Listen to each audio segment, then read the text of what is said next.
Betrayed by ex, pregnant wife becomes the sole love of a powerful millionaire, leaving him in regret.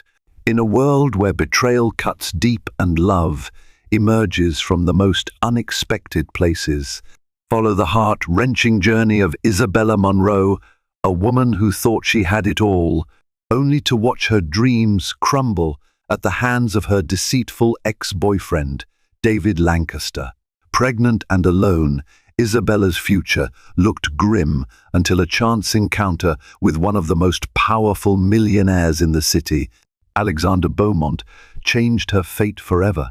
Step into a tale of heartbreak and hope, sizzling passion and scandalous secrets, where powerful loyalties are tested and shocking twists lie around every corner. This is a story you won't want to miss. Isabella Monroe never imagined she would find herself sobbing on a cold marble floor, barely able to lift her head. The young interior designer had built a beautiful life, or so she believed, alongside her long-time boyfriend, David Lancaster. They lived in a quaint two-bedroom apartment on the outskirts of Boston, a place filled with art, books, and cherished memories of late-night cuddles and whispered secrets. But in a single moment, all that tranquility came crashing down. When she discovered David's explicit text messages to another woman, Isabella felt as though her heart had been ripped from her chest. David, ever the smooth talker, had always known how to make Isabella feel safe and adored. But as she read those texts, her faith in him disintegrated like old paper. Who was this Stephanie, proclaiming her love and planning romantic rendezvous at chic hotels? Worse, David had apparently been indulging in her affections for months, all the while returning home to Isabella as though nothing was amiss. The sense of betrayal coursed through Isabella's veins, boiling her blood and chilling her soul. Tears blurred her vision, and she clung to a family photo on the coffee table, Isabella and her late mother, Linda Monroe, who had passed away a year ago. Linda was the one person who would have known exactly what to say. Without her mother's guiding presence, Isabella felt more alone than ever. She sank deeper into despair, faint sobs escaping her throat. At that moment, David stepped into the apartment. "What's with all the crying?" he asked, sounding more inconvenienced than concerned. Isabella glared at him, brandishing her phone.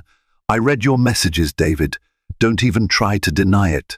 Her voice shook with rage and heartbreak. David's face paled. For a fleeting second, he looked ashamed, but then his mouth curled into a half-smirk, half-grimace. "Isabella, it's not what you think, not what I think," she spat, her tears glistening against her flushed cheeks. "You said you loved someone else, and you've been lying to me. You promised me forever, David." He tried to grab her hand, but she yanked it away. "I never asked you to wait around," he snapped, frustration evident. "Things got complicated. We grew apart. Stephanie just happened." The callousness behind his words was a brutal knife to Isabella's heart.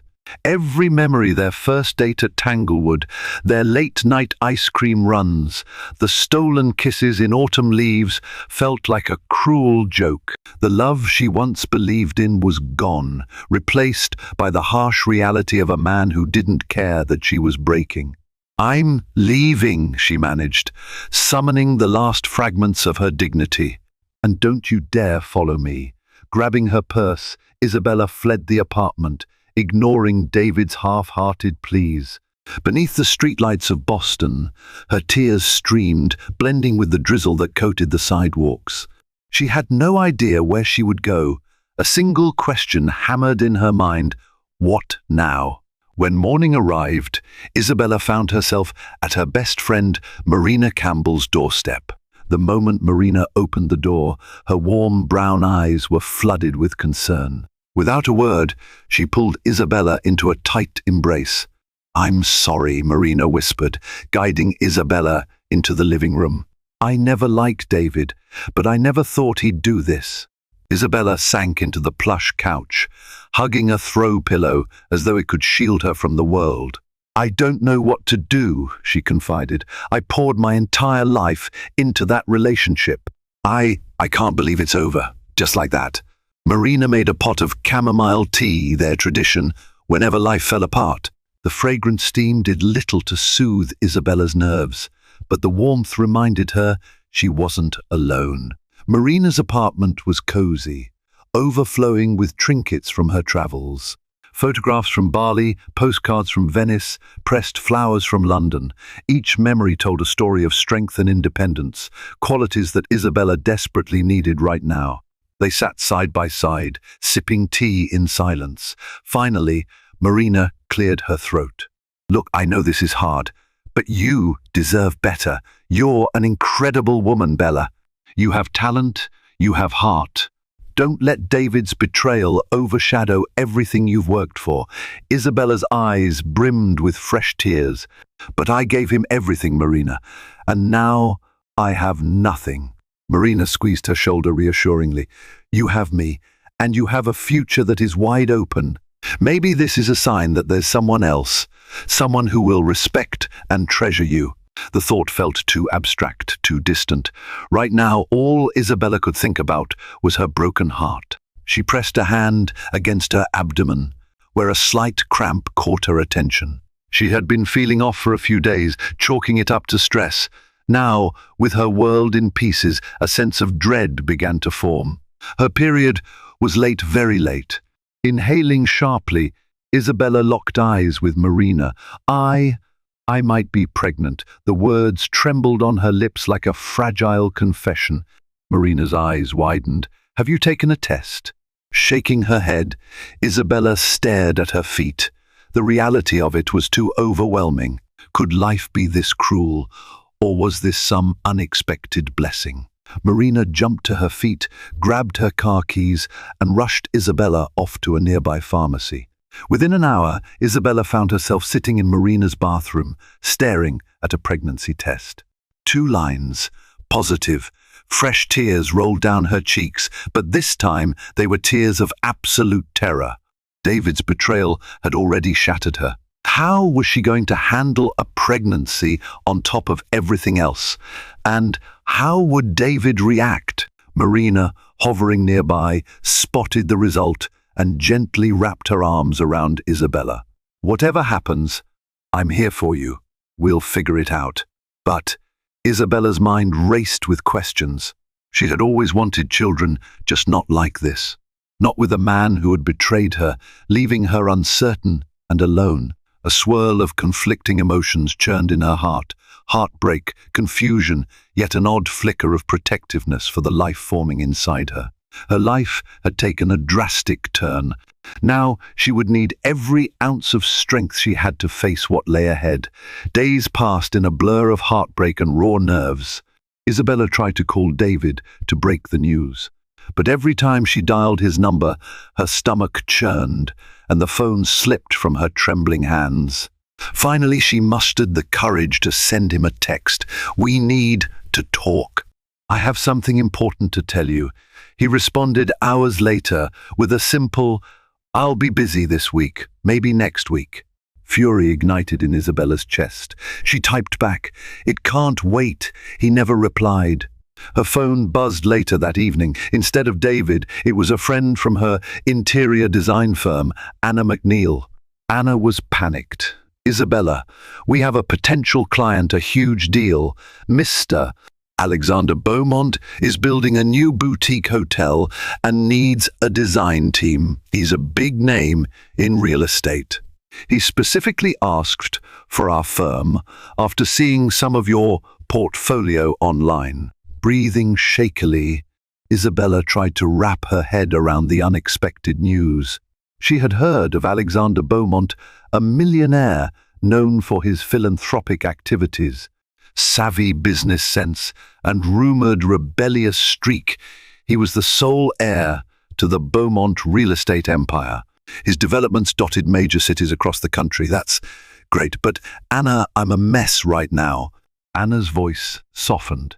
"I know what you're going through, Bella, but this project could put us on the map, and you need something to ground you. This might be the perfect distraction." Marina encouraged her to accept the offer as well. "You can't let David's betrayal steal your career. You're talented. You deserve this." So, despite her personal turmoil, Isabella prepared for the meeting at the five-star Beaumont Hotel in downtown Boston. Her nerves were already frayed. Adding pregnancy hormones to the mix made her hands tremble more than usual. She arrived early, wearing a fitted navy blazer that concealed the barely noticeable bump. She took the elevator to the 42nd floor, heart pounding with each floor passed. When the doors opened, a pristine reception area greeted her. Floor-to-ceiling windows overlooked the cityscape, and the entire room exuded quiet opulence.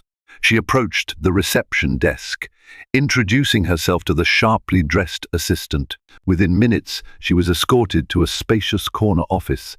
Alexander Beaumont stood by a large picture window, tall and poised, with an air of command that radiated even from a distance. When he turned around, Isabella was struck by the depth of his gaze, steel-grey eyes that seemed to read her soul in an instant. He gave a polite nod and gestured for her to sit. He was younger than she expected, perhaps in his early 30s, with a strong jawline, short dark hair, and the kind of presence that made any room bow to him. "Thank you for coming, Miss Monroe," he said, extending his hand. As she took it, Isabella felt a strange spark. She dismissed it, blaming her frazzled nerves. "It's a pleasure, Mr. Beaumont," she replied, forcing a calm she didn't entirely feel. They went over the plans for the new hotel project, an ambitious and luxurious boutique establishment. Alexander was meticulous, detailing the atmosphere he wanted, understated elegance, a blend of modern design with timeless comfort. Isabella listened intently, occasionally fighting to keep her composure as a wave of nausea or exhaustion hit. This design opportunity would not only lift her career, but also help distract her from the storm in her personal life if she could keep herself together. When he finished, Isabella offered suggestions, referencing her portfolio. Alexander's eyes lit up with genuine interest. "Your ideas are innovative. I can see why your firm speaks highly of you." A faint smile touched his lips. "I think you could transform my vision into a reality." Isabella blushed, a welcome shift from the usual tears. "I'd be honored to take on the project." Alexander leaned back in his plush leather chair. "Excellent. I'll have my assistant send over the formal contracts. I look forward to working with you." Her heart fluttered. Some corner of her mind suspected that this project would alter her life in unexpected ways. Little did she know how deeply she and Alexander Beaumont would become entwined. For now, she pushed aside thoughts of David, her precarious future, and the child she carried. She resolved to give this project her all. If nothing else, she could prove to herself and the world that betrayal wouldn't break her. Work on Alexander's project began swiftly. Meetings, site visits, sample reviews, and late-night brainstorming sessions became the new normal for Isabella. She immersed herself fully, which helped stall the heartbreak. Yet, outside of those bustling hours, reality clung to her like a persistent shadow. She was pregnant. She felt it every morning when the pangs of nausea forced her out of bed, and each evening when fatigue settled in, more potent than ever before. Marina urged her to follow up with David, or at least confide in someone else, but Isabella resisted. She felt uncertain about what kind of father David would be, or if he even deserved a chance to be one. He had cut off communication, ignoring her texts and calls. The betrayal still stung, overshadowing any sense of responsibility she once believed he might feel. Nonetheless, the pregnancy loomed like a quiet storm. Her doctor confirmed she was about 7 weeks along. She was given vitamins and instructions to rest when possible. But rest was a luxury she could scarcely afford. Isabella had a massive hotel design project to spearhead and heartbreak to mend. Nights found her tossing and turning on Marina's couch, worry gripping her chest like a vice. How would she raise a child alone? Would her career survive the demands of single motherhood? Marina tried to be a voice of optimism. "You're strong, Bella. You'll do fine, and you'll never be alone." Isabella forced a smile, nodding, but deep down, an ache pulsed. She yearned for a stable partner who would stand by her side through every ultrasound, every craving, and every kick. David had stolen that chance from her. Now she carried a child whose father was a stranger, caught up in his own selfish desires. One evening, as Isabella was heading home from yet another meeting at the Beaumont offices, she ran into Alexander in the hallway. He looked uncharacteristically exhausted, tie loosened, hair slightly disheveled. Yet he still managed a polite smile. "You're working late," he remarked, checking the time on a sleek watch. "I admire your dedication. I just want to make sure the designs are perfect," Isabella replied. "This project could define my career." Alexander nodded, a fleeting warmth crossing his features. When passion aligns with talent, success is inevitable. Though Isabella was flattered, she tried to keep the conversation strictly professional. That was, until her stomach lurched suddenly. She pressed a hand to her abdomen, trying to quell the nausea. "Are you okay?" Alexander asked, alarmed by the paleness of her face. She nodded quickly, attempting a reassuring smile. "Probably just something I ate."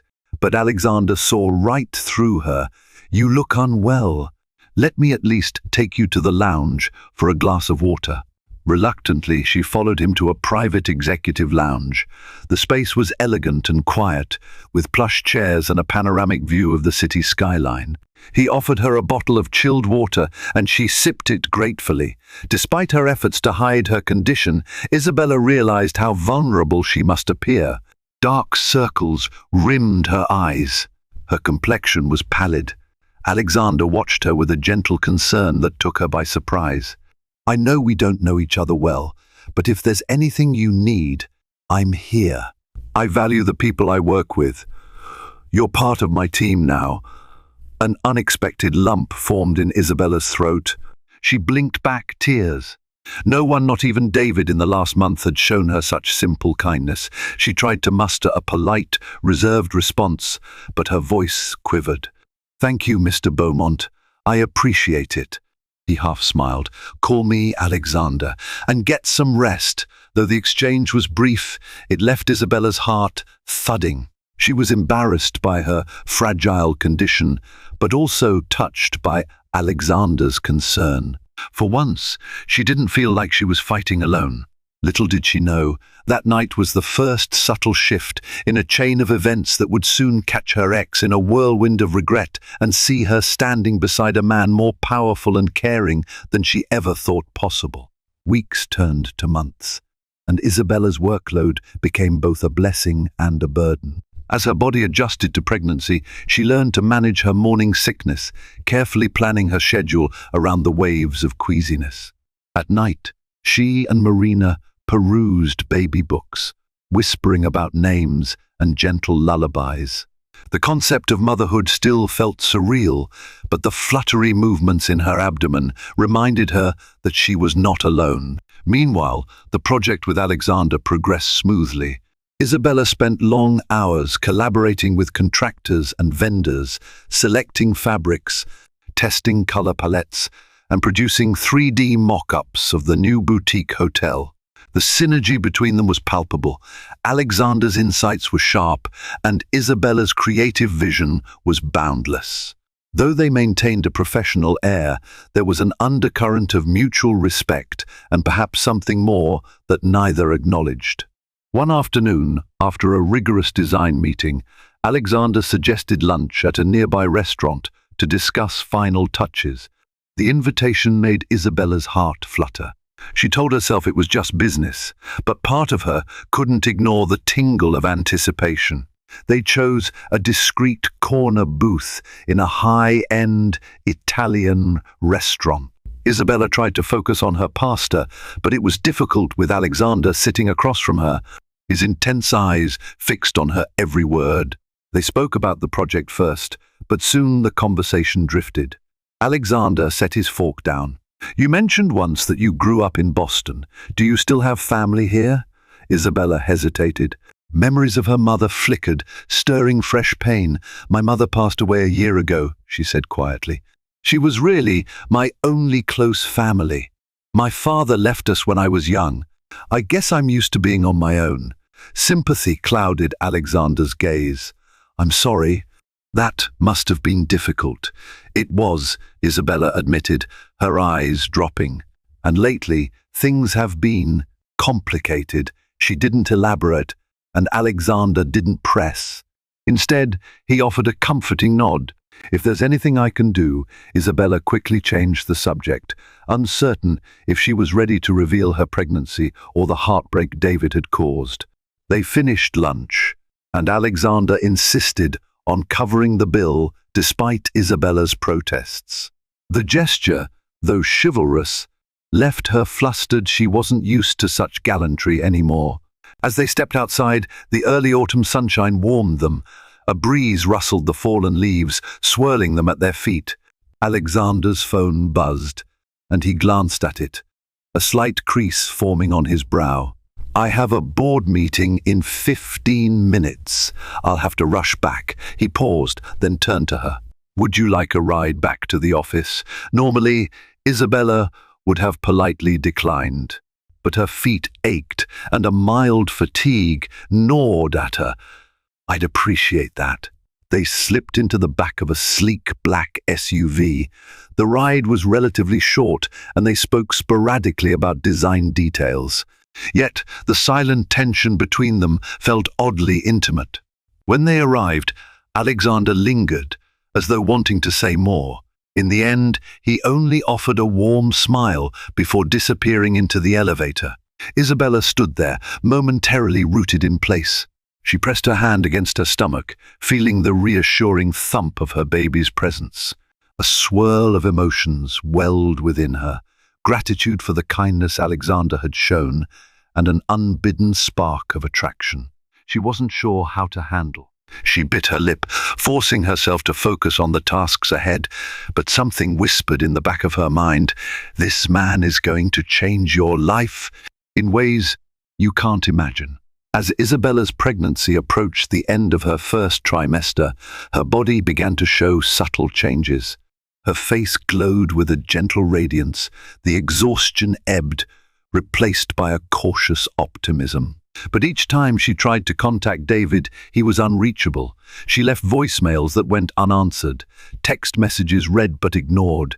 The heartbreak morphed into anger. Had he truly discarded her so completely? Then, just as she was about to give up, David reappeared unannounced. Late one night, a frantic pounding on Marina's apartment door jolted Isabella awake. Startled, she wrapped herself in a robe and rushed to see who it was. There, disheveled and reeking of alcohol, stood David Lancaster. His eyes were bloodshot, and his posture exuded desperation. Isabella's heart pounded with a conflicting blend of fear and unresolved pain. "What are you doing here?" David shoved his hands through his tousled hair. "I messed up, Bella." His voice cracked. "I heard you've been working with that millionaire Beaumont. Moved on already, haven't you?" Shock flashed across her face. "So that's what this is about?" Not an apology or concern for her well-being, but jealousy over rumors he must have heard through the grapevine. "What I do now is none of your business, David. You made that clear." He took an unsteady step forward, eyes gleaming with anger and regret. "I was stupid. Stephanie was just. I don't know. I was confused." Isabella bristled, confused. "About what? About wanting to cheat on me? Or about ignoring me for weeks after I discovered your betrayal?" Her hand instinctively rose to her slightly rounded belly, her protective stance unmissable. David's gaze followed her hand. Realization flickered across his face. Are you pregnant? A wave of fury swept over Isabella. She had wanted to tell him, but not like this. Not with him stumbling drunk on her doorstep, hurling baseless accusations about another man. Yes, she finally managed, voice quavering with a mix of anger and vulnerability. I tried to tell you, David, but you never bothered to listen. His jaw dropped, and he took another step, nearly stumbling. Why didn't you try harder? He yelled, a slur in his words. You know I've been dealing with a lot. Isabella's fingers clenched. I'm done trying, David. I can't trust you. And now you show up, drunk, accusing me of moving on too quickly. He reached for her, but Marina appeared behind Isabella, crossing her arms defensively. Get lost, David, she snapped, or I'm calling the police. David glowered but stepped back, stumbling on the dimly lit landing. His voice broke into a pleading whine. Bella, please. I want to fix this. But Isabella's eyes were hardened. The faint memory of how gently Alexander had offered her water, or how encouraging he was about her design ideas, contrasted sharply with the image of David in front of her. She swallowed back tears. It's too late. Marina slammed the door in his face. They heard him curse under his breath and shuffle away. Leaning against the door, Isabella felt a surge of adrenaline and heartbreak. She slid down to the floor, tears burning at the corners of her eyes. Marina knelt beside her, wrapping an arm around her shoulders. You did the right thing, Marina said softly. He can't just decide he wants you back now, not after everything. Isabella sniffled, nodding. But a faint voice in her head whispered, he's the father of your child. Would she ever truly be free of David? Or was she now bound to him by a life that grew within her? In the days that followed David's drunken visit, Isabella felt constantly on edge. She changed her number and alerted Marina's apartment security not to let David in. Part of her mourned the finality of it all, the illusions of love and forever she once held so dear. Another part felt a surprising surge of relief, as though an invisible weight had lifted from her shoulders. Work on Alexander's boutique hotel continued, with Isabella receiving steady praise for her innovative ideas. She often found herself in Alexander's company, reviewing samples, discussing layouts, and making site visits. Although he remained strictly professional, the warmth in his eyes whenever they spoke hinted at a deeper curiosity. One afternoon, they met at the construction site. Concrete walls and scaffolding surrounded them, echoing with the clang of machinery. Isabella, wearing a hard hat and protective vest, walked Alexander through the layout of the future lobby. As she gestured to the blueprint, a wave of dizziness hit her. She swayed, blinking rapidly. Alexander's arm shot out, steadying her. Concern etched his face. You've been looking pale all morning. Are you sure you're okay? Isabella mustered a tight smile. I'm fine, just tired. He guided her away from the noise into a makeshift office on the site. There, he offered her a seat and a bottle of water. I worry about you, he said quietly, setting aside his typical business-like demeanor. You push yourself so hard. Her eyes flickered with gratitude, but the moment felt too intimate. Her pulse quickened, and she wrestled with the secret she'd been keeping. Could she trust him? Swallowing hard, she decided to reveal a fraction of the truth. I have personal reasons for not wanting to slow down. Let's just say, I'm going through a big life change. Alexander's gaze didn't waver. Is this something I can help with? That question, so genuine and caring, unraveled a knot in Isabella's chest. She didn't plan the words that slipped out next. I'm pregnant. A heavy silence flooded the small office. She expected shock or pity. Instead, Alexander's eyes softened, and he nodded as though pieces of a puzzle fell into place. Does the father know? Isabella's voice trembled. He knows. We parted ways. It's complicated. Alexander pressed his lips together, a flicker of empathy crossing his features. I'm sorry you're going through this alone. No one should have to. Emotion choked Isabella's throat. She had braced for judgment, for a shift in how he treated her. Instead, she found acceptance. "Thank you," she whispered, tears threatening to spill. "I promise this won't affect my work. I'll see this project to the end." He reached out, gently resting a hand atop hers. "I know you will, but your well-being comes first. Don't ever think you have to do this alone." His kindness unlocked something in Isabella's heart. She felt seen, safe, and supported in a way David never managed. Tears slipped down her cheeks, but she didn't hide them. Alexander handed her a tissue, his silent presence more comforting than any words could be. That moment marked a turning point. A fragile trust began to blossom between them, paving the way for deeper emotions to follow. Isabella wasn't sure what shape those emotions would take, but she felt a spark of hope in a time dominated by fear. Perhaps, even amid heartbreak, she could still find a path to happiness, one that led her away from regret and into the arms of someone who truly cared. As the hotel project gained momentum, Isabella found her professional star rising. The Beaumont Group sang her praises in meetings and industry events, crediting her for the design's visionary flair. Media outlets in Boston began speculating about the mystery designer behind the upcoming Beaumont boutique hotel, fueling curiosity and respect among her peers. Yet, with fame came gossip. Whispers circulated that Isabella wasn't just a talented designer, but also Alexander Beaumont's latest conquest. People pointed to their frequent meetings, ignoring the necessity of collaboration for the project. Some tabloids went so far as to capture blurry photographs of them leaving restaurants or stepping out of the construction site together, spinning tales of romance.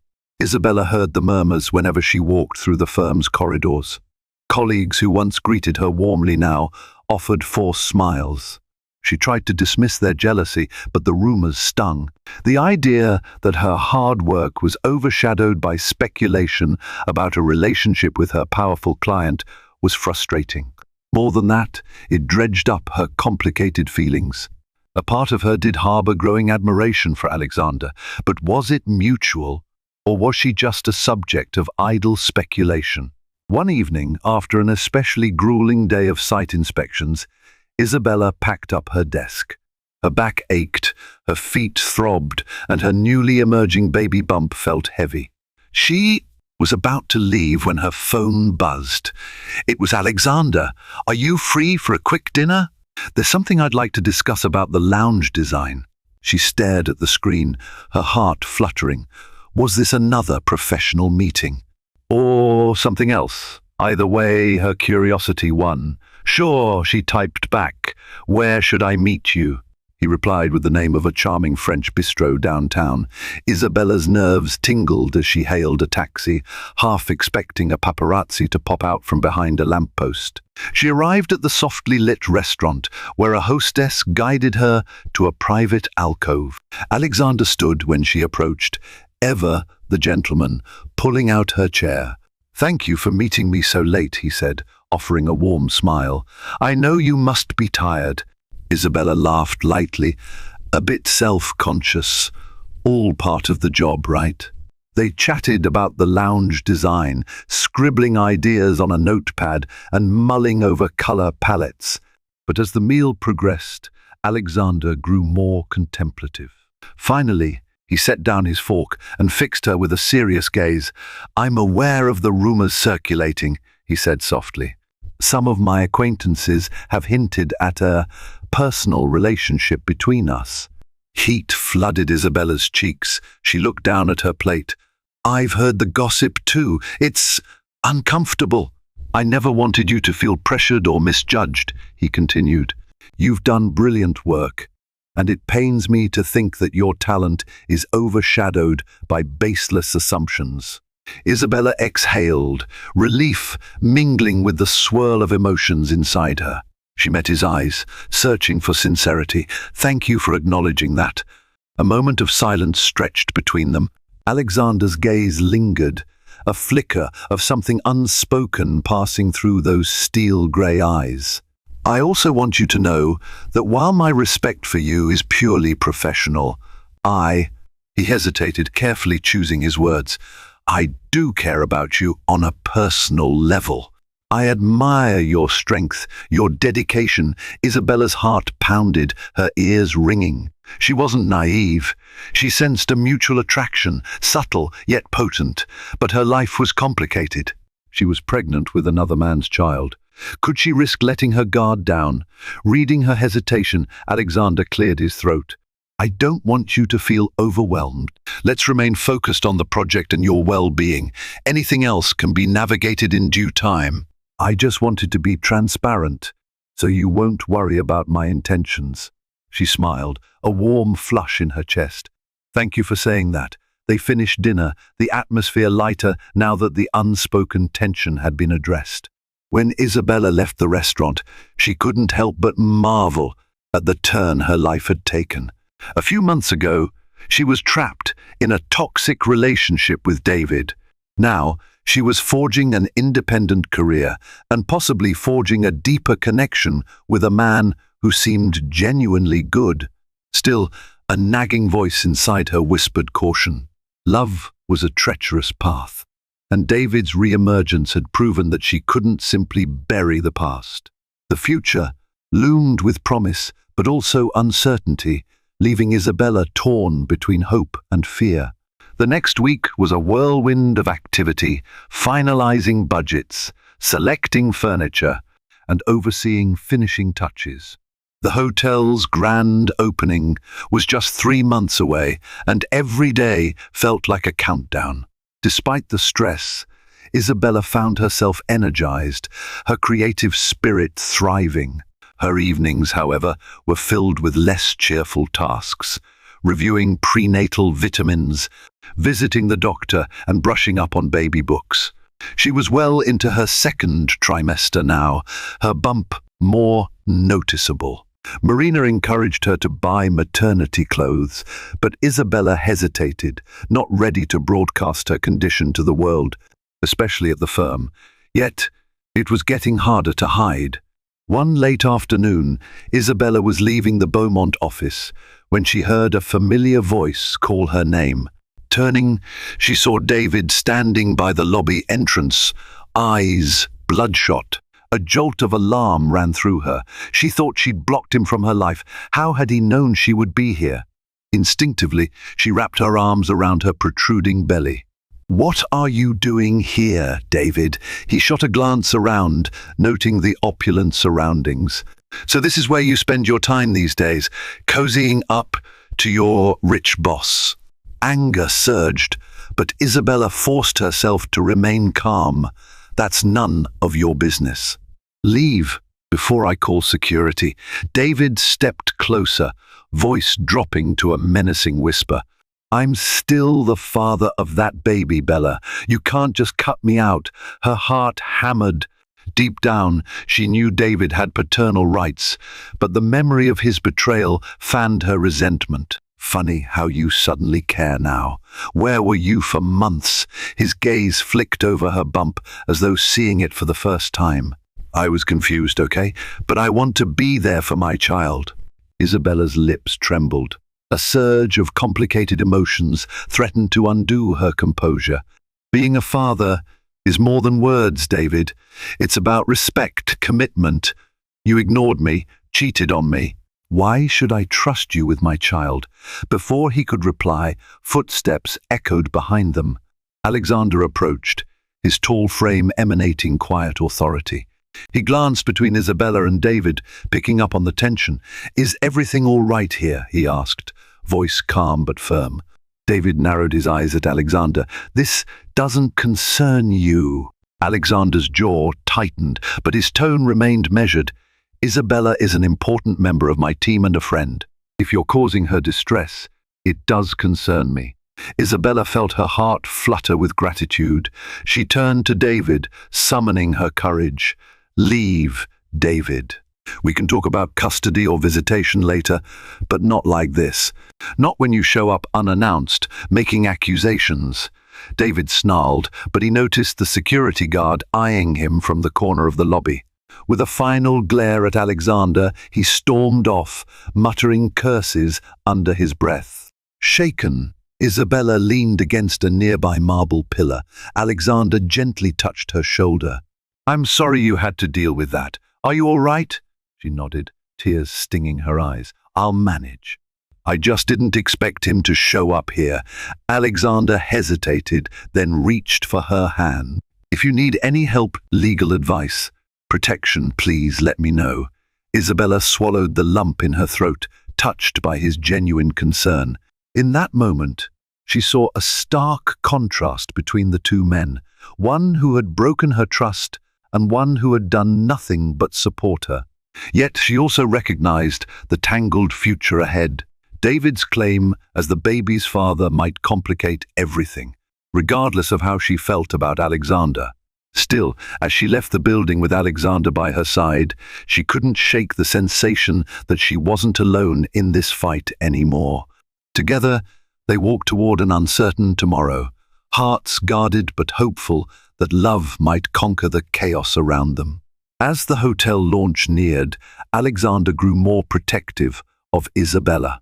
Whenever she worked late, he'd insist on sending her home in a company car.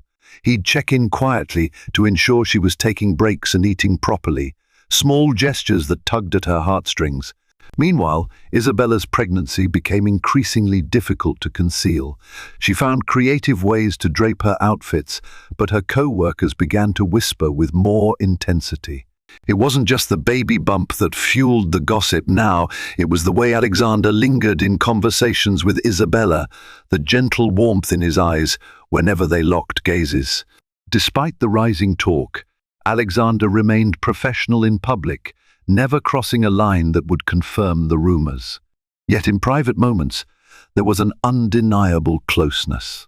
One evening, Isabella found herself working past 9 o'clock, determined to finalize the color scheme for the hotel suites.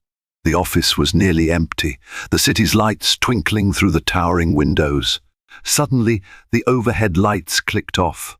Panicked, she stood up, only to see a lone figure approach with a small birthday cake aglow with candles. Alexander's deep chuckle echoed in the darkness. "I asked your friend Marina for your birthday. She told me it was today. Happy birthday, Isabella."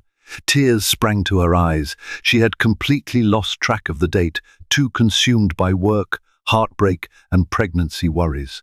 No one else had remembered, least of all David. She swallowed, overwhelmed by the gesture.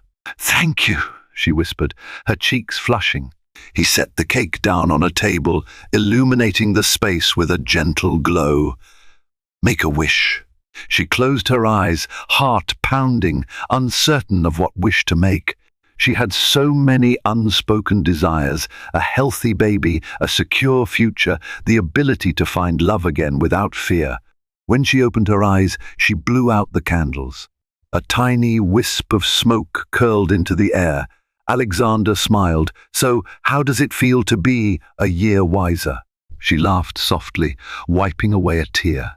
"I'm not sure about wiser, but definitely more appreciative of small acts of kindness." A silence fell between them. The flickering candlelight cast shifting shadows on Alexander's face, highlighting the concern etched in his features. "You've been carrying so much alone," he said. "You deserve more than that." Her throat tightened. She wanted to say that sometimes she felt like the luckiest woman in the world, just having him in her corner.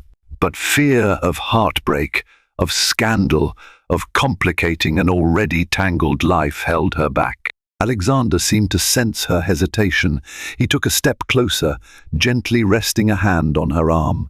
"I'd never want to pressure you, Isabella, but if you ever feel ready, I hope you know that my concern for you extends beyond work. You mean more to me than just a partner in design." Her breath caught. She saw the vulnerability in his eyes, a raw honesty she hadn't experienced since her mother's passing. She thought of all the times David had brushed aside her feelings or belittled her dreams. She contrasted that with Alexander's unwavering support, the security that radiated from him. A lump formed in her throat, but she managed to speak through it. "Thank you. That means more than I can say." They lingered there, the faint after scent of birthday candles mingling with the hush of the empty office. Though neither said the words aloud, an unspoken promise took root. They would explore the connection blossoming between them, one careful step at a time.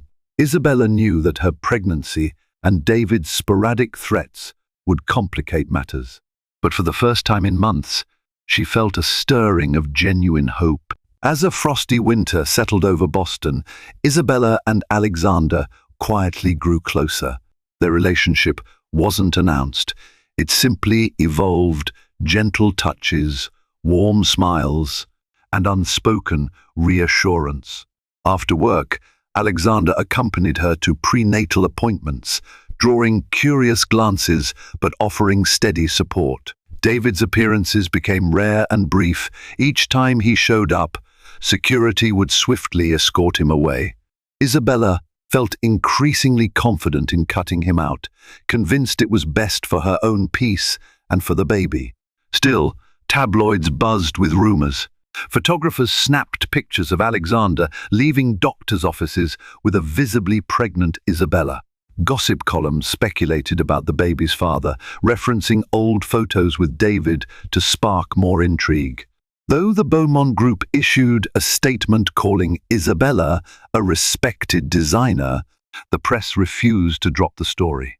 One evening, perched on the couch in Alexander's penthouse, Isabella watched him skim another salacious headline. She gently urged him to let the rumors fade. His anger gave way to concern for her privacy, and her heart swelled with gratitude.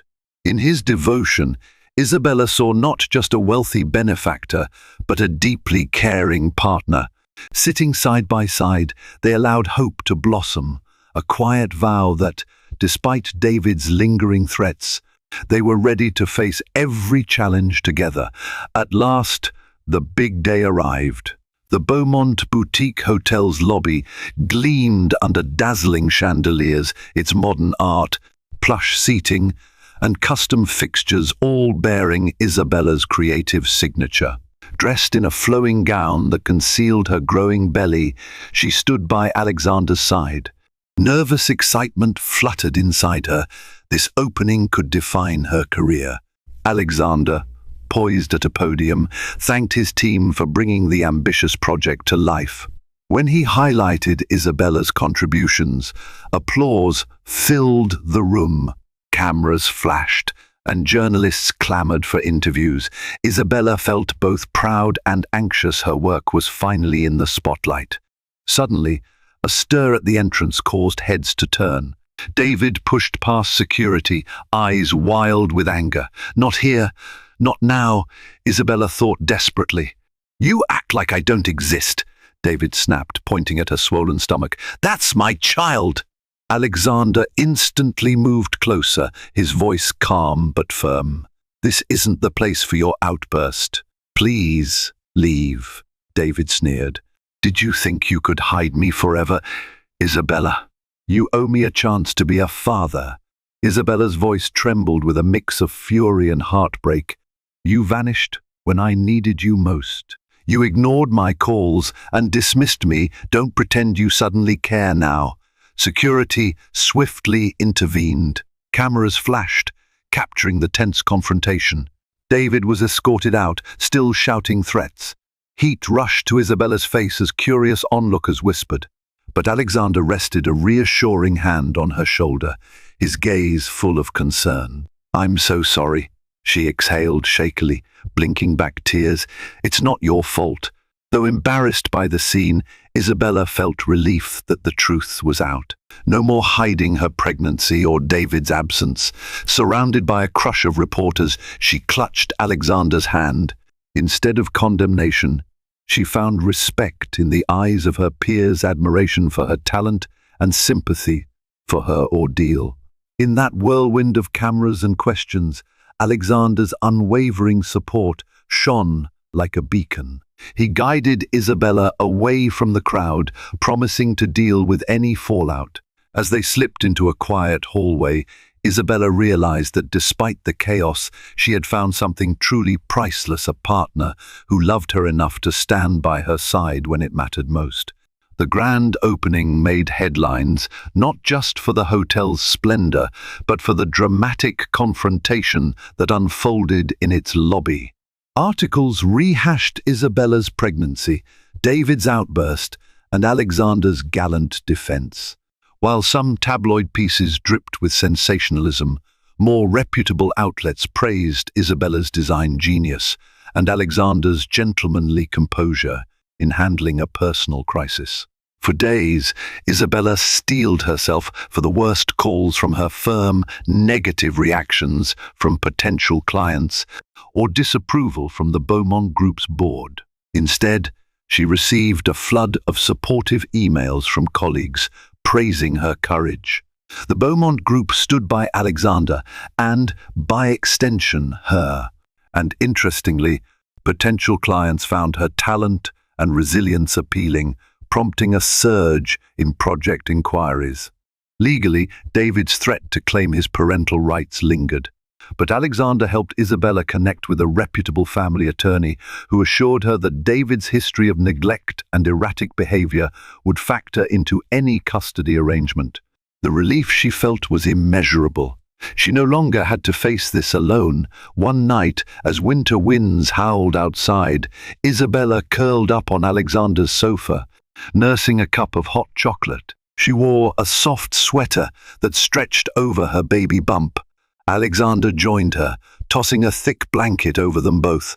The flicker of the fireplace cast dancing shadows on the walls. "How are you feeling?" he asked, gently resting a hand on her belly. He'd been fascinated by every milestone of her pregnancy, from the first kick to the latest sonogram. "Tired," she admitted, leaning against him, "but I'm relieved everything's out in the open." Hiding was exhausting. Alexander nodded, his gaze traveling over her face. "I'm sorry it happened so publicly, but I'm not sorry it's over." He paused, then added softly, "I want to be in your life, and the baby's life beyond just friendship and support, if you'll let me." Her throat constricted with emotion. She reached up, touching his cheek. "You've already given me so much. I can't imagine doing this without you." A spark of joy lit his eyes. "So, you'll let me stay by your side?" she answered with a gentle kiss, one that conveyed gratitude, affection, and an unspoken promise of the future. The connection between them felt unbreakable, a bond forged by adversity, trust, and genuine love. In that quiet moment by the fire, Isabella allowed herself to believe in happy endings. She still carried scars from David's betrayal, but Alexander's devotion proved that love could heal.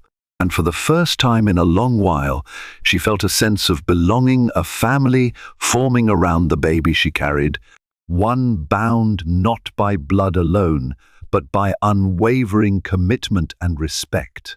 Winter rolled into spring, and Isabella's due date approached.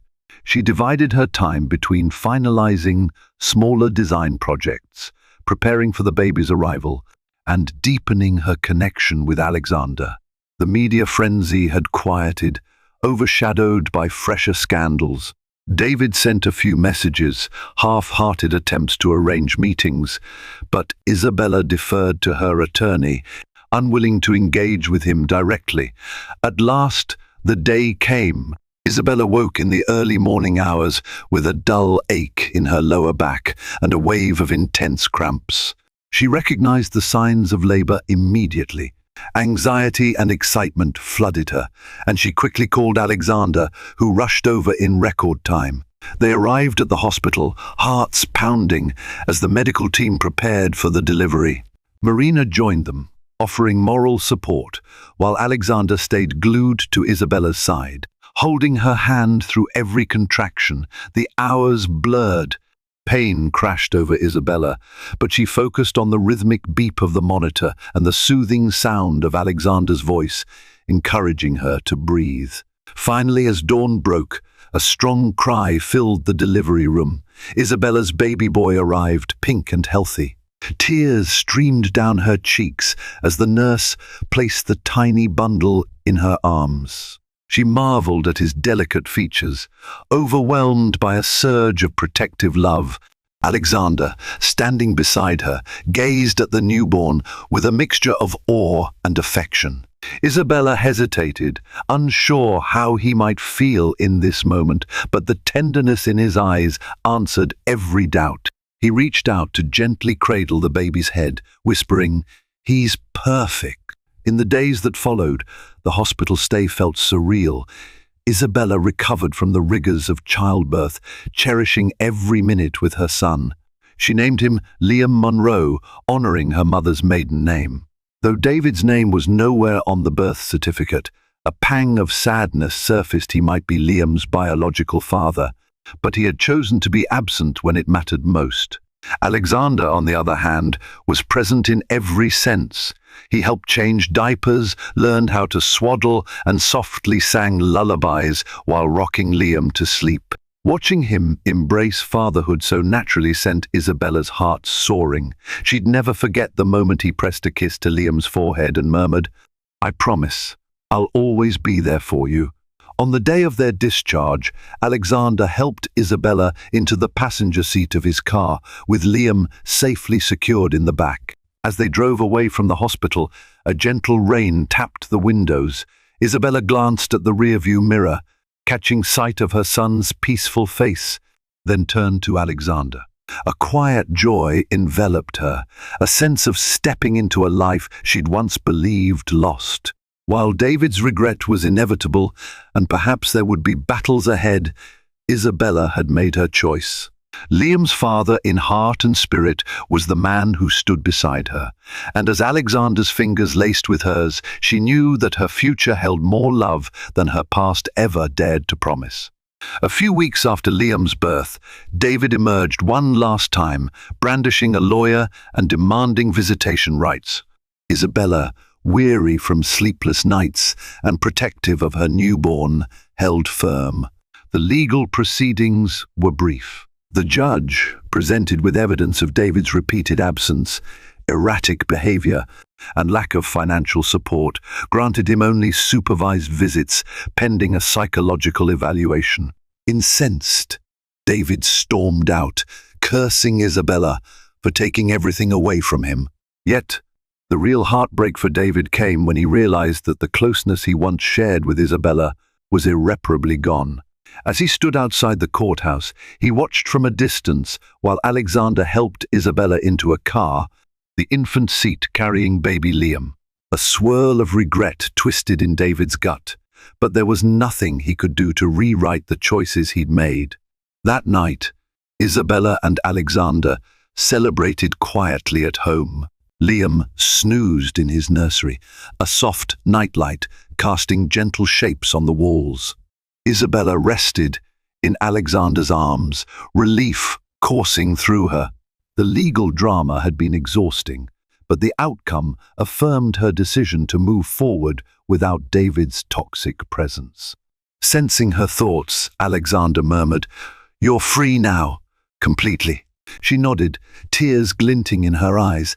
"I am." She glanced toward the nursery. "We are." They embraced, letting the silence speak volumes. And in that tender moment, Isabella realized that her life had come full circle. Betrayal had shattered her, but from the rubble, she'd built a new world with a partner who respected and loved her, and a child who would never doubt his worth. David's regret was his alone to bear. Isabella's journey stands as a testament to resilience and hope. Betrayed by the man she once trusted, she found the strength not only to rebuild her career, but also to open her heart to a love beyond her wildest dreams. In the face of heartbreak, unexpected pregnancy, and public scrutiny, Isabella refused to be defined by her past.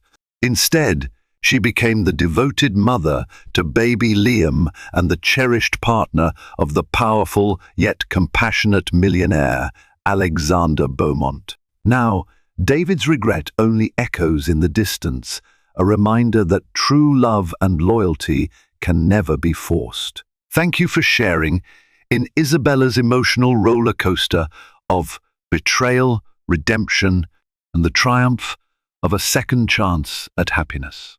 Millionaire husband's pregnant wife thought he was faithful until she found out about his mistress.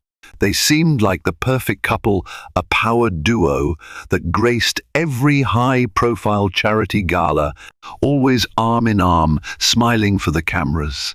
Clarissa Farnsworth was the envy of every socialite in town, refined, dazzling, and wealthy beyond imagination. Her husband, Sebastian Farnsworth, was hailed as a genius entrepreneur, a philanthropist who rubbed shoulders with the likes of Bill Gates and Richard Branson. Their fairy tale union appeared unbreakable until Clarissa discovered a secret that shattered the facade of loyalty she once cherished. Hidden within their lavish world was a betrayal so deep that no amount of money or influence could fix it. Buckle up, because this story is about to get explosive. Clarissa Farnsworth was born Clarissa Wellington, the only child of famed hotel magnate Lawrence Wellington. Renowned for his real estate ventures across Europe, Lawrence instilled in her both a strong sense of business and a tender heart for those less fortunate. Raised in a sprawling estate outside London, Clarissa could have become the stereotypical rich heiress, spoiled, self-absorbed, drifting through life with no true aim. But from an early age, she clung to her mother's example. Evelyn Wellington was a gentle philanthropist who quietly donated to orphanages and women's shelters under various pseudonyms, never seeking the public eye. Clarissa, moved by her mother's humility, grew up believing wealth was a tool for helping others, not a license for egotism. After finishing her education at Oxford, Clarissa ventured to New York to work with UNICEF, focusing on educational programs in underprivileged areas. It was an act that raised eyebrows among her high society friends, who expected her to settle into a comfortable role in her father's enterprise. But Clarissa was determined to carve out her own identity. She spent 3 years volunteering in challenging regions, witnessing the stark reality of poverty. Those experiences molded her spirit, and upon returning home, she discovered a new purpose: to create her own charitable foundation for women's education. But life has a way of weaving unexpected threads into the tapestry of our plans. At a charity gala in London, an event hosted by Sir Jonathan Crawley in support of the Royal Children's Hospital, Clarissa stumbled upon the man who would become her greatest joy, then her greatest sorrow. Sebastian Farnsworth was introduced to her by a mutual friend, Lady Isabel Montague. Sebastian was already making headlines back then, a financial prodigy who had turned a modest inheritance from his grandmother into a thriving hedge fund. People whispered reverently about his golden touch. The rumor mill claimed that if Sebastian Farnsworth invested in a project, it would inevitably blossom into a fortune. He was tall, magnetic, and possessed a quiet confidence that intrigued Clarissa. They spoke about philanthropy, sustainable business, and the future of humanitarian aid. He listened intently as she shared her dreams of establishing her own foundation. Sebastian seemed more than eager to offer advice, even potential financial backing. By the end of the gala, they agreed to meet again to discuss her proposed foundation in more detail. That second meeting took place in a chic cafe in Mayfair, and it felt more like a date than a business consultation. Conversation flowed easily between them. He told her tales of how he had grown up in a modest suburban home before inheriting his grandmother's estate. Clarissa, unaccustomed to men who truly listened and appreciated her intellect, found herself irresistibly drawn to his gentle manner. Within months, they were inseparable, attending events together, their names cropping up in tabloids as the Knew It couple. By the time Sebastian proposed, whisking her away on a surprise weekend trip to the Lake District, Complete with a romantic boat ride at sunset, Clarissa was already convinced her life would be perfect by his side. In her eyes, marriage was not just a union of hearts, but a partnership of ideals, of philanthropic intentions to shape the world for the better. Little did she know how drastically that vision would crumble in the not-so-distant future. Their wedding was the event of the season. Guests flew in from across the globe. Dignitaries, celebrities, and business moguls filled the Farnsworth ancestral mansion in the English countryside. The tabloids buzzed for weeks, capturing every detail from Clarissa's exquisite Vera Wang gown to the rumored $1 million floral arrangements. People marveled at how the Farnsworths had spared no expense, even flying in a rare orchestra from Vienna to entertain the guests. Yet, behind the opulent facade, Clarissa's philanthropic spirit remained steadfast. Instead of a typical wedding registry, she and Sebastian launched a charitable campaign, urging guests to donate to various charities dear to their hearts, particularly those dedicated to children's education and healthcare. Overnight, their union wasn't just a celebrity spectacle, it became a fundraiser that raked in millions for noble causes. The young couple shone as philanthropic visionaries, a refreshing change from the usual extravaganza of idle wealth. When they returned from their honeymoon in Santorini, they got to work. Sebastian supported Clarissa in officially founding the Evelyn Wellington Foundation, named after her late mother, focusing on educating underprivileged girls around the world. Sebastian's hedge fund soared to new heights. His name became synonymous with brilliance. Major corporations and wealthy families sought him out for financial guidance. He was soon invited to speak at conferences where he shared the stage with real heavyweights like Warren Buffett and Bill Gates. Success followed success.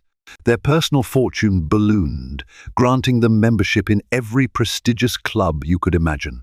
They were invited to exclusive gatherings in Davos, philanthropic summits in Tokyo, and high-stakes business meetings in Dubai. Clarissa, far from being just another socialite, sat on panels discussing global education, forging alliances with powerful women like Michelle Obama and Oprah Winfrey. The Farnsworths were the golden couple, and wherever they went, cameras followed, eager to document this modern fairy tale. But, as the years went by, subtle changes seeped into Sebastian. Where he once thrived on the satisfaction of moral, altruistic endeavors, a new hunger for prestige began to show. He kept long hours, citing international calls, emergency deals, or pressing business matters. Clarissa, busy with her foundation and their philanthropic engagements, overlooked these warning signs. She believed his dedication was fueled by the same convictions they once shared.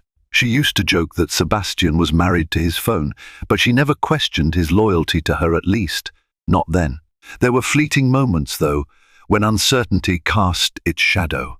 Sebastian would forget important dates, like the anniversary of her mother's passing or the scheduled launch of a critical scholarship program. Once, he missed Clarissa's keynote speech in Zurich because of an urgent investor crisis that demanded his full attention. But whenever she confronted him, he'd shower her with heartfelt apologies and grand gestures like a surprise diamond necklace or an opulent weekend getaway to compensate for his absence. Clarissa, still enchanted by the memory of the man she had married, forgave him time and again. Beyond these minor hiccups, life maintained its gleaming veneer. They bought a breathtaking penthouse in Manhattan, often hosting dinners for the social elite. Among the illustrious guests were real philanthropic luminaries, such as Michael Bloomberg, who offered them additional avenues for global charitable contributions. The Farnsworth brand appeared unstoppable. Clarissa was convinced that underneath Sebastian's ambitious exterior, his love for her and for their shared cause still burned bright. It would take more than a hint of neglect or a skipped event to make her question the sanctity of their marriage. And yet, sometimes the loudest alarms ring silently. Under the lush exterior of glamorous parties and philanthropic triumphs, small cracks began appearing in the foundation of their marriage. A text message left unexplained. A rushed conversation on the phone that abruptly ended when Clarissa walked into the room. Familiar cologne on Sebastian's collar, yet it smelled just a shade different from his usual brand. All these were small anomalies, easily explained away if one wanted to believe wholeheartedly in a fairy tale. Clarissa believed in that fairy tale until it was ripped from her grasp.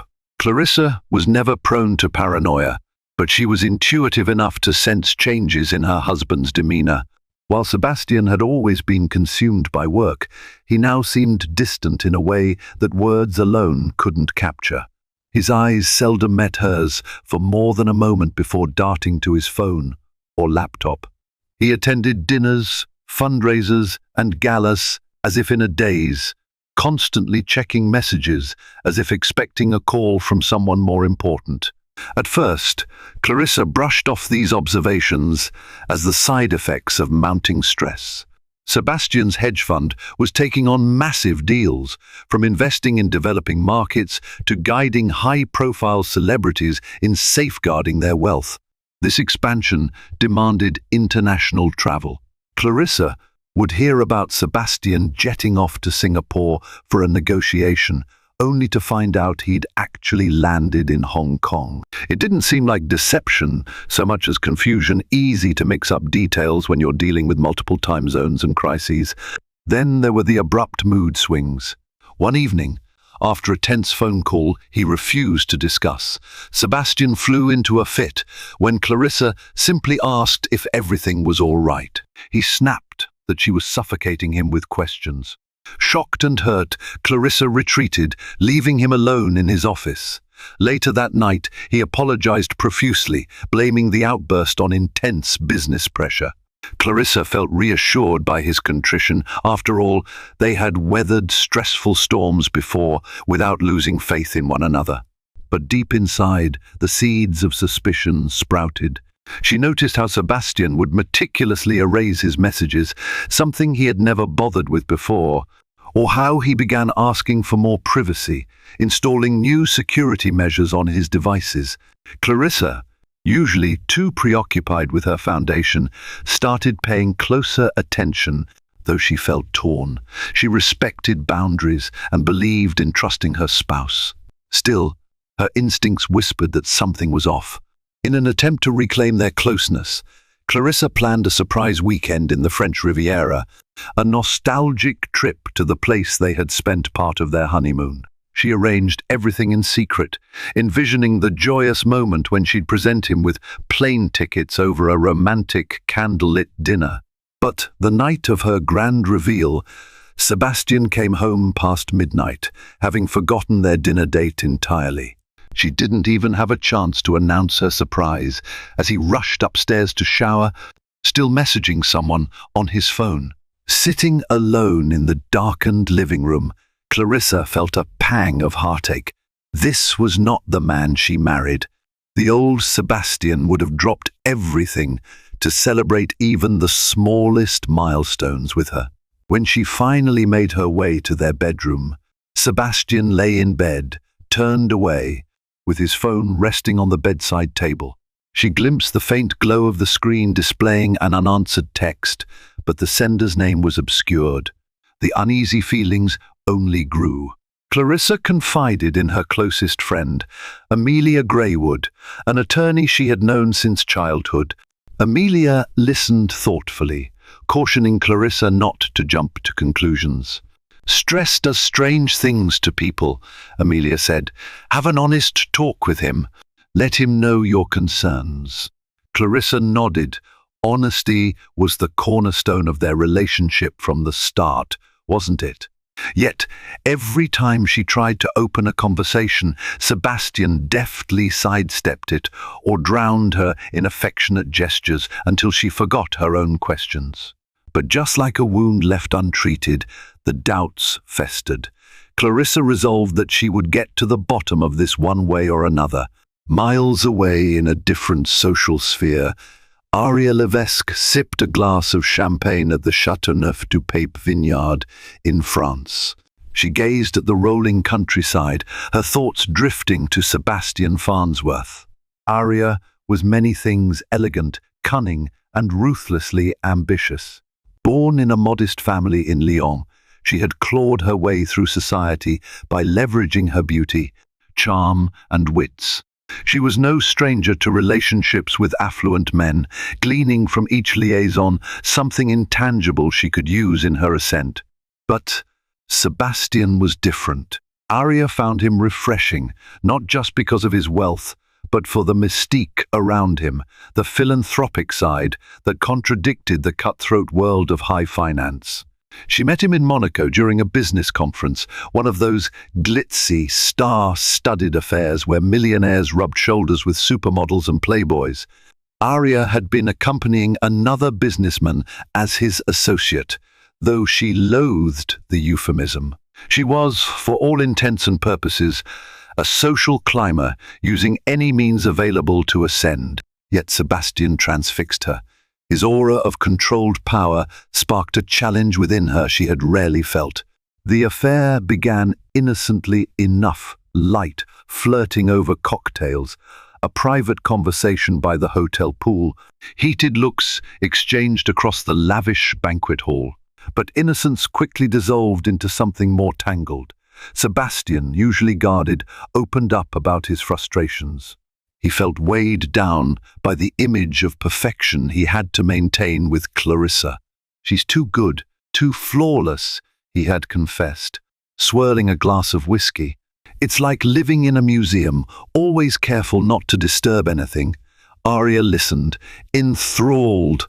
She offered sympathy, validating feelings he was too ashamed to admit to anyone else. By the end of the conference, they had shared a passionate night in his penthouse suite. Sebastian swore it was a one-time slip. Aria pretended to agree, even though she sensed it was the start of something bigger. Over time, as they continued to meet in secret, Aria coaxed out more of Sebastian's vulnerabilities. He revealed how he sometimes felt overshadowed by Clarissa's philanthropic brilliance, how it seemed that every major figure they met was drawn to her more than to him. "I'm proud of her, don't get me wrong," he insisted, "but sometimes I want to be recognized for who I am, not just as her husband." Aria, adept at playing the perfect confidant, latched on to that hidden insecurity. She complimented his intelligence, admired his cunning business strategies, and fueled his need for recognition. Their affair deepened, becoming a potent mix of secret desire, flattery, and emotional dependency.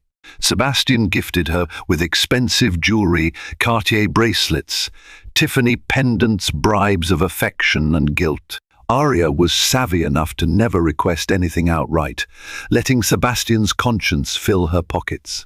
Still, there was a limit to how hidden such an affair could remain. Aria, always 2 steps ahead, had started documenting their liaisons' photos, texts, even discreet audio recordings. Insurance for the future, she told herself. Not that she intended to blackmail him, at least. Not yet. But she had learned from bitter experience that powerful men could discard you in the blink of an eye. She intended never to be powerless again. In public, Aria maintained a profile that wouldn't raise eyebrows. She had an Instagram account brimming with picturesque travel photos, each seemingly innocent. Friends in high places. Networking at exclusive events. She had no obvious connection to Sebastian Farnsworth to the outside observer, but behind the scenes, her phone overflowed with messages and missed calls from him, intimate words and desperation.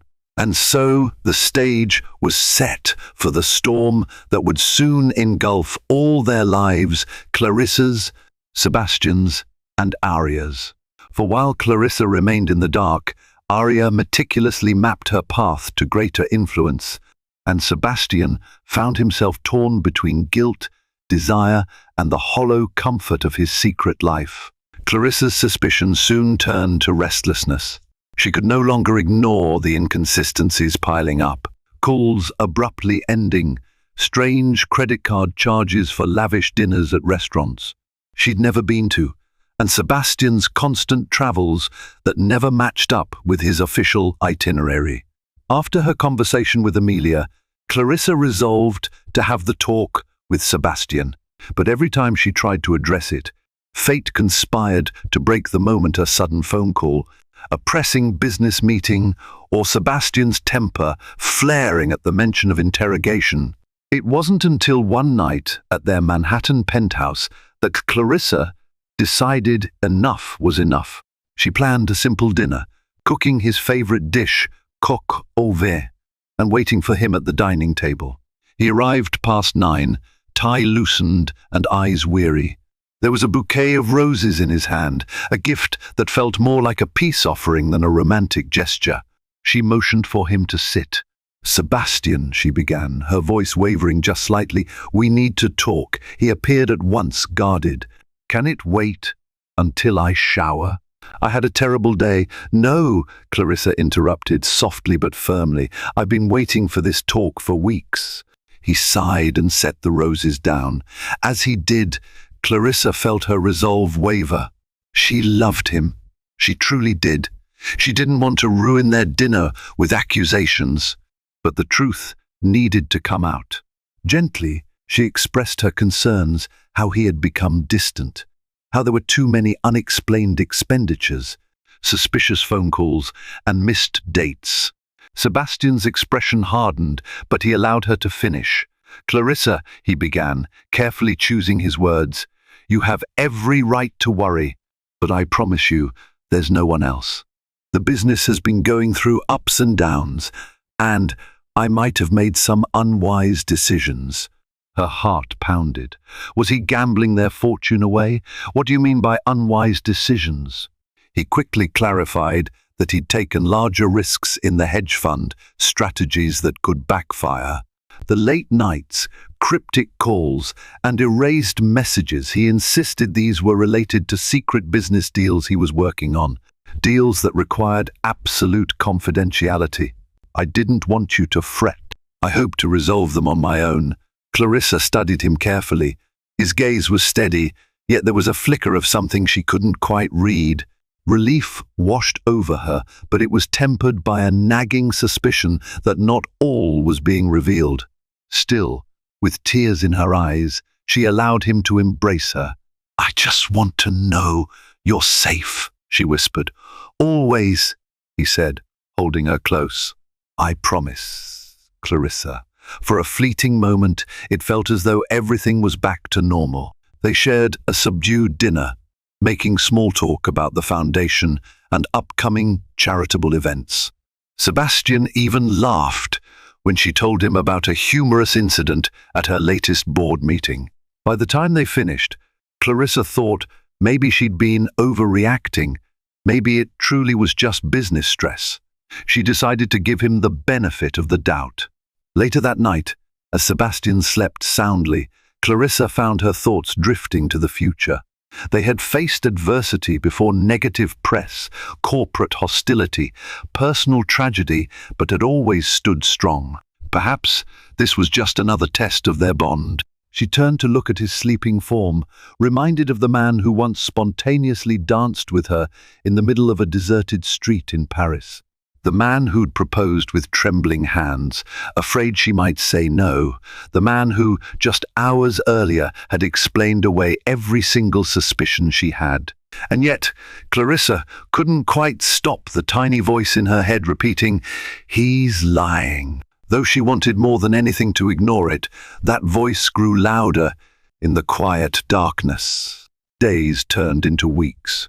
Clarissa threw herself into the Evelyn Wellington Foundation's latest project, a scholarship program aimed at disadvantaged young women in Southeast Asia. She found solace in her work, in the tangible results of her efforts to change lives. Yet the tension at home never fully dissipated. Sebastian was polite, occasionally affectionate, but there was a layer of distance that lingered like a subtle perfume in the air. One evening, Clarissa hosted a small gathering at their penthouse to celebrate the scholarship program's successful launch.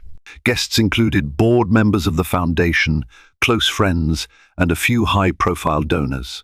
Among them was Sir James Holcombe, a revered philanthropist who had introduced Clarissa to Bill and Melinda Gates years prior.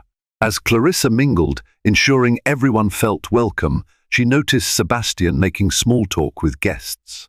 He looked the part of a gracious host, but every so often he'd check his phone with an anxious glance. After dinner, when the party had mostly died down, Clarissa found him sipping a brandy in the corner of the living room. She approached, placing a gentle hand on his shoulder. "Everything all right?" He gave a start, nearly spilling his drink. "Yes, just a text from one of my clients. Might have to leave for Dubai sooner than planned." Clarissa frowned slightly, but forced a smile. "So soon?" Before he could respond, Sir James strolled over. "Wonderful evening, Clarissa," he said warmly. "Your mother would be so proud of the work you're doing." "Thank you, Sir James. It means a lot to hear that from you," she replied with genuine warmth. Sir James then turned his attention to Sebastian. "I hear your business is expanding into renewable energy. Splendid.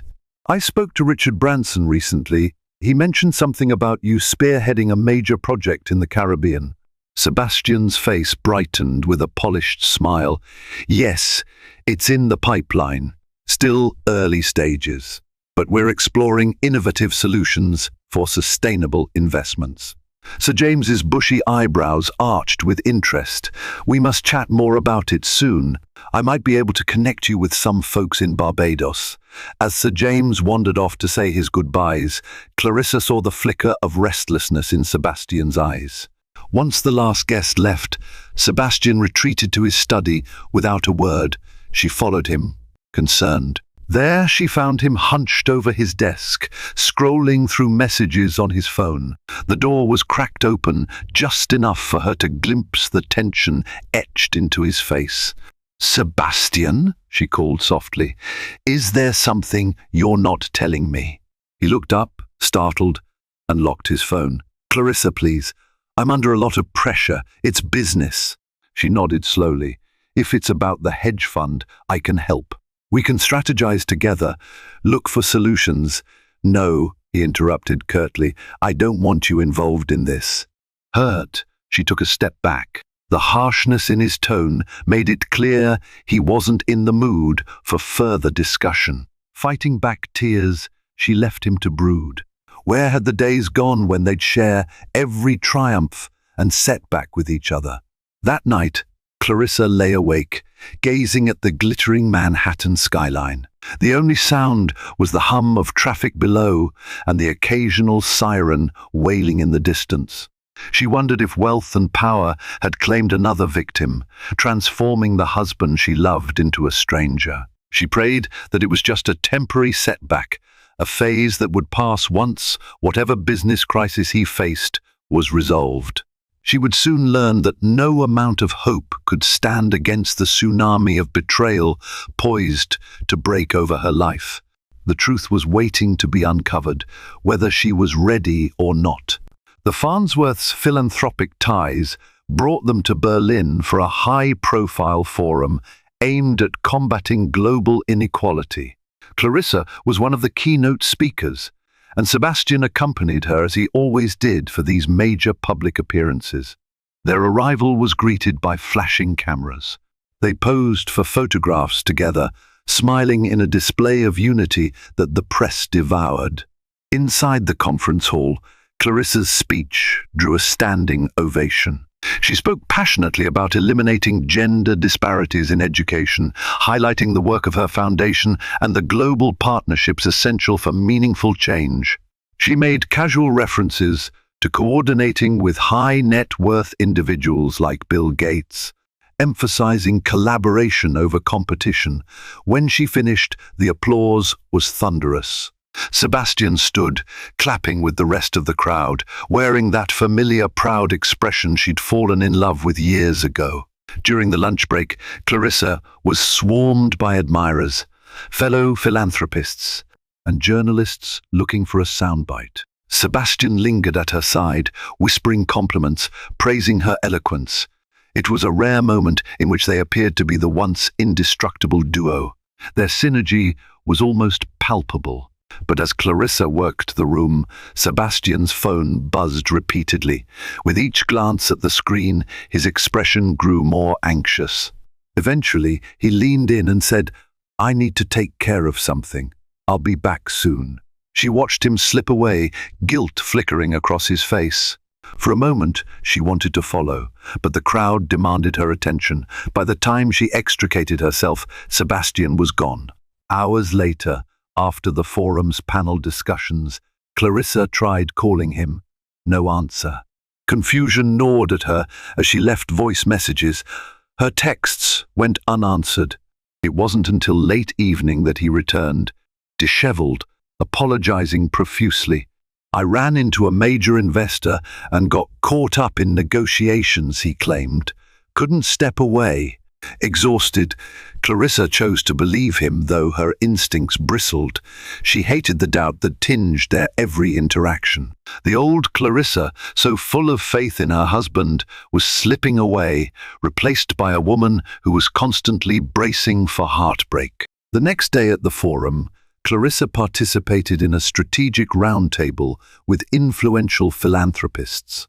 One participant, Baroness Elizabeth Rothstein, inquired after Sebastian's whereabouts. "We were supposed to chat about new joint ventures, but he hasn't shown up," she said. Clarissa felt a sinking dread in her stomach. She mustered a polite smile and promised to pass along a message to him.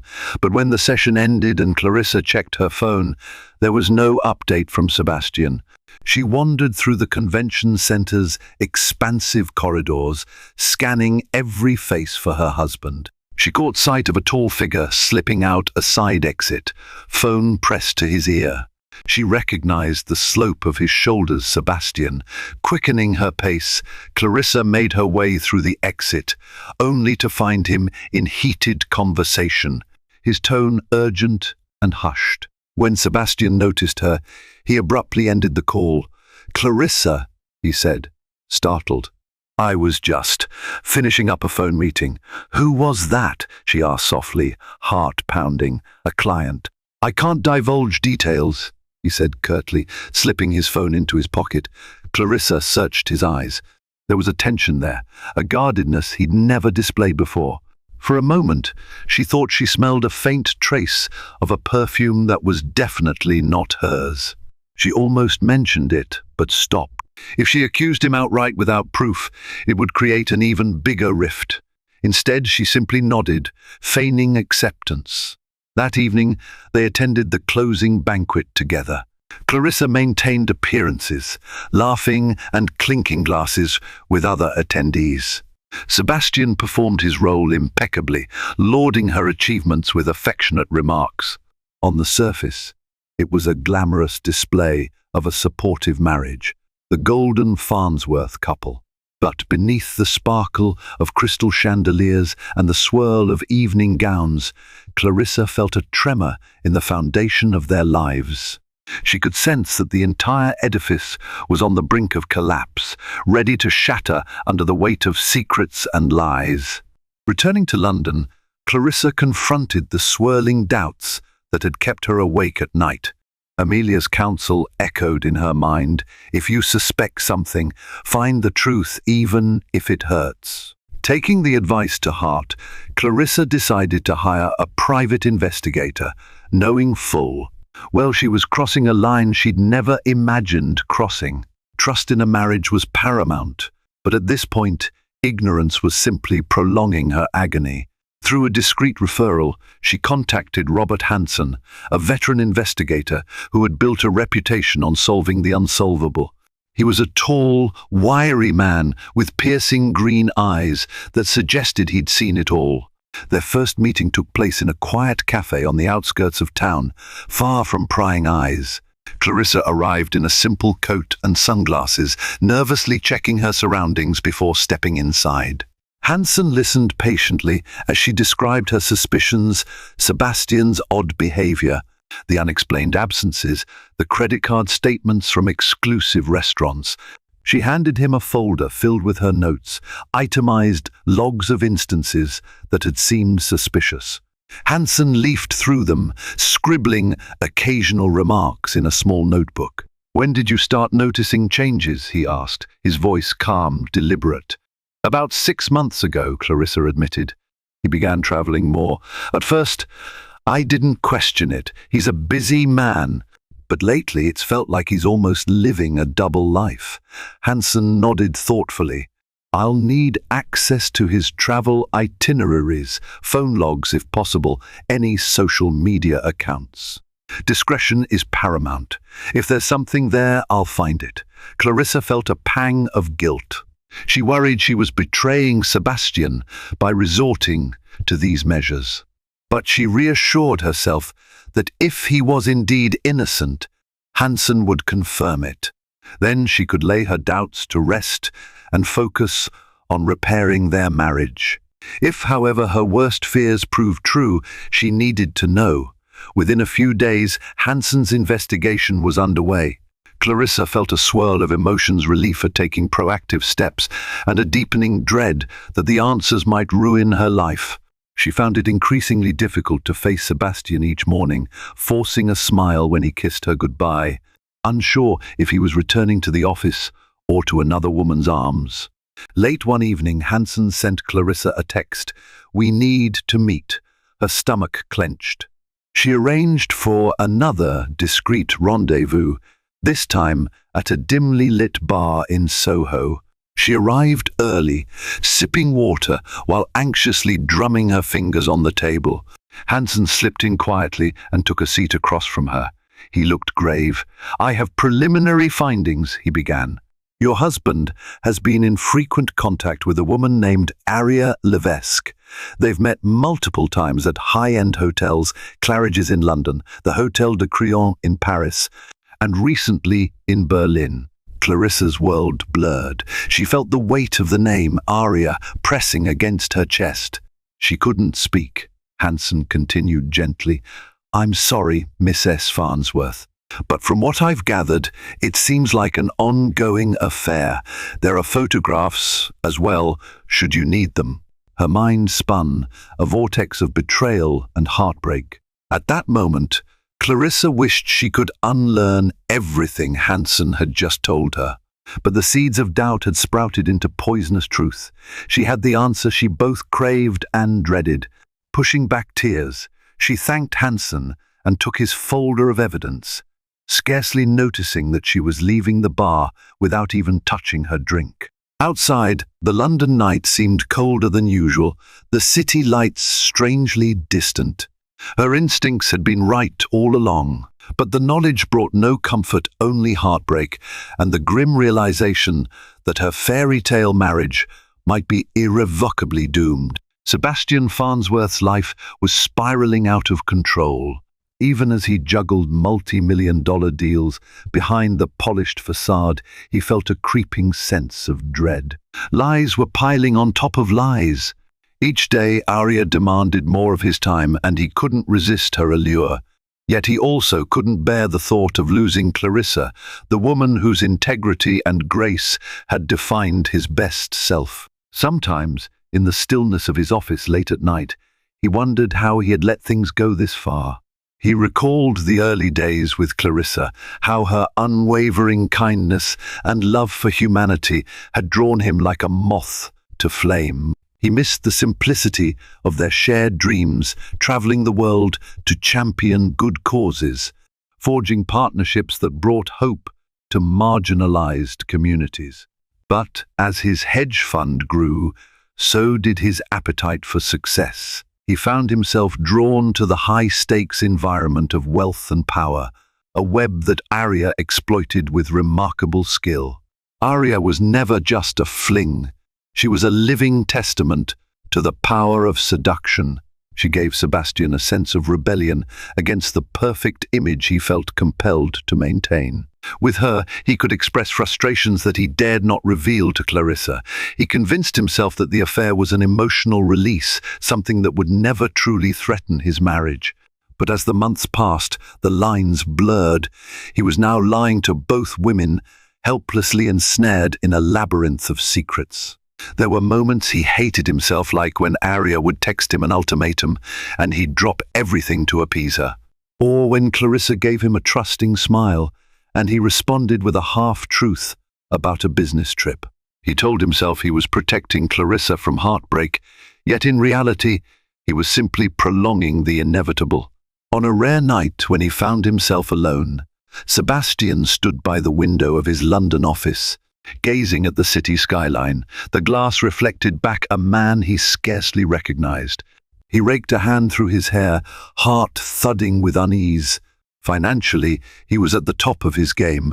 His name was recognized in boardrooms worldwide. Yet, on a personal level, he was bankrupt, morally compromised by deception. He recalled an incident from his childhood.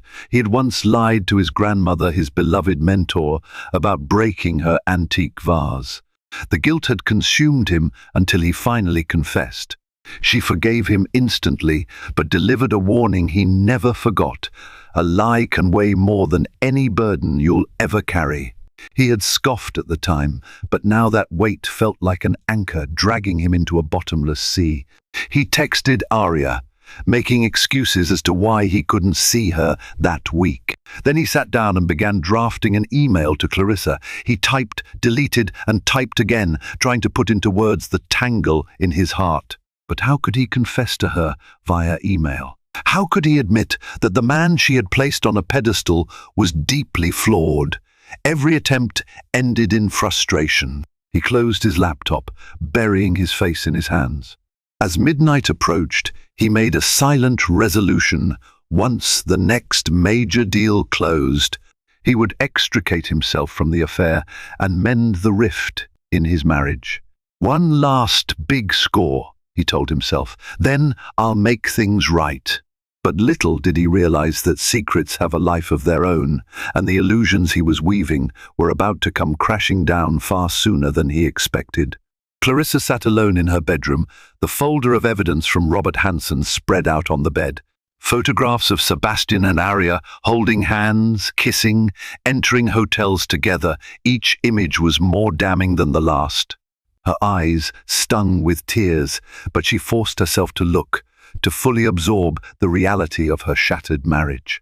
She placed a trembling hand over her mouth, trying to stifle a sob. The images told a story of betrayal that stretched from London to Paris to Berlin. Everything Clarissa had feared was true, but what hurt the most was the depth of Sebastian's duplicity. He had lied repeatedly, while gazing into her eyes with apparent sincerity. She tried to make sense of it. How could the man who championed ethical investments, who donated millions to charity, who publicly professed devotion to her, be the same man sneaking off with another woman in luxury hotels? Part of her wanted to believe there was a mistake, but the evidence was incontrovertible. Amelia arrived shortly afterward, summoned by a frantic phone call. She found Clarissa surrounded by the scattered photos and written reports. Without a word, Amelia rushed to her friend's side, enveloping her in a comforting embrace. Clarissa collapsed into sobs, her tears soaking Amelia's blouse. Between sobs, Clarissa managed to speak. How could he do this? Why would he betray everything we built together? Amelia's features hardened with protective anger. I don't know, but you don't deserve this. We'll figure out the next steps, okay? Clarissa nodded, wiping her eyes. I need to see him. I need him to tell me to my face. In that moment, she knew this confrontation could change her life forever, but she couldn't live under illusions any longer. She waited for Sebastian to return home that evening, adrenaline fueling her resolve. He walked in casually, loosening his tie, his expression lighting up at the sight of her. Hey, I was thinking maybe we could. His voice trailed off as he noticed the pictures fanned out on the coffee table. His face went ashen. "Clarissa, let me explain," he began, his voice shaky. She stood, arms folded, her face etched with pain. "Explain what? That you've been lying to me? That while I poured my heart into our foundation, you were sneaking around with her?" Her voice trembled, but she refused to crumble. Sebastian's eyes flickered with shame. "It was a mistake," he said, raking a hand through his hair. "It started out of, I don't know. I was confused. I was under pressure. It just happened. It just happened." Clarissa echoed bitterly. "We promised each other honesty. We built a life founded on trust. How could you do this?" He took a step closer, guilt weighing on him. "I never meant to hurt you, Clarissa. I swear I love you."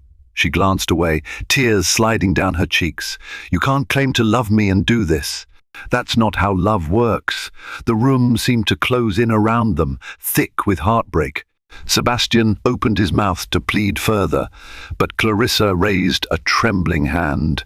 "I need time," she said. "Don't sleep here tonight. I can't look at you without seeing those pictures." He nodded, tears forming in his own eyes. "I understand. I'm sorry." The gravity of his betrayal hung in the air like a sentence. He gathered some belongings and left in silence. Once the door shut, Clarissa collapsed onto the sofa, sobbing. There was no immediate comfort, no easy salve for her wound. This was the moment she had dreaded, but she also felt a strange sense of relief. The lie was no longer crouching in the shadows. The truth was out, and though it tore her heart, it was hers to confront.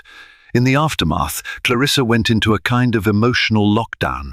She avoided social events, leaving Amelia and her board members to helm any urgent foundation business.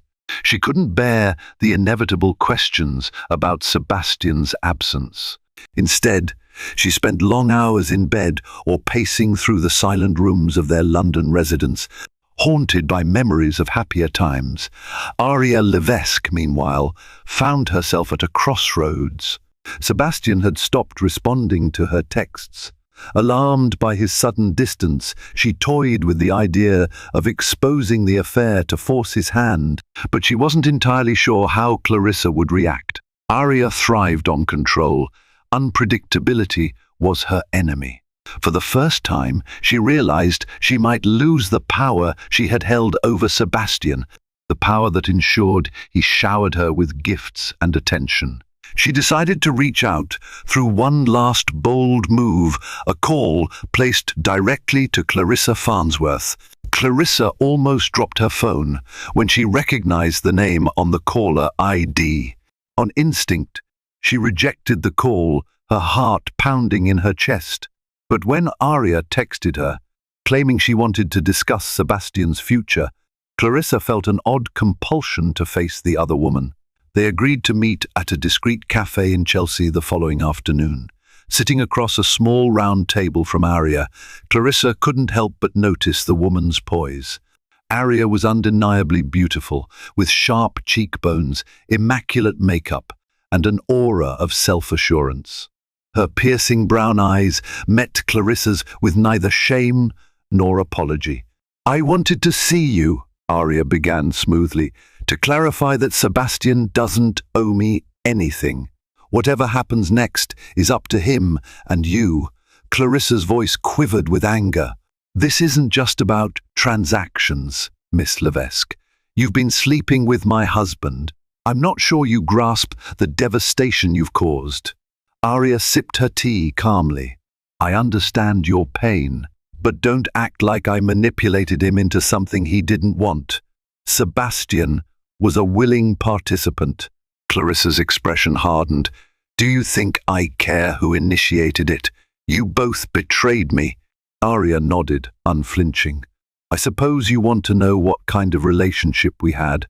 The answer, deeper than mere lust. He confided in me about his insecurities, about feeling overshadowed. How dare you?" Clarissa interjected, tears threatening to spill. "You have no right to talk about my husband's feelings as if you understand him better than I do." Aria's eyes flashed.